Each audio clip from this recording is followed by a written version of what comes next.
Santa Claus is a cultural icon for each country. And what we learned was our cultural bias gets in our way. And I had to face it face on in other countries. We took this to Europe, and it was, people actually got angry. This is not how they look at Santa Claus. And you come here and show this guy in a red suit, and in some of the other countries, particularly Spain and the Scandinavian countries, they weren't happy about it. My mom really liked the whole idea of Christmas and everything like that, so I think I was probably close to junior high by the time I realized Santa wasn't real.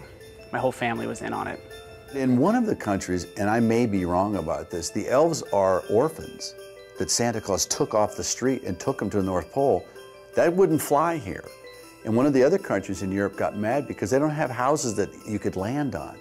So we forget our cultural bias. I was told that Santa Claus, wasn't real, and it was an older kid at school who told me.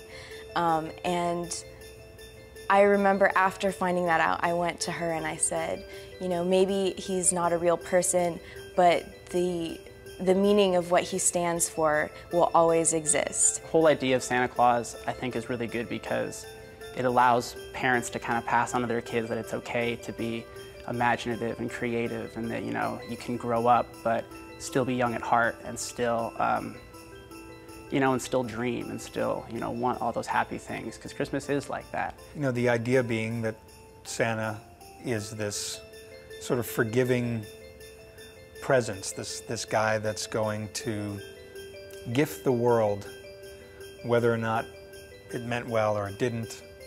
And I think that's kind of a beautiful thing. In a sense, Santa is one of the world's oldest superheroes, because he really sort of saves us from our own doubts about ourselves.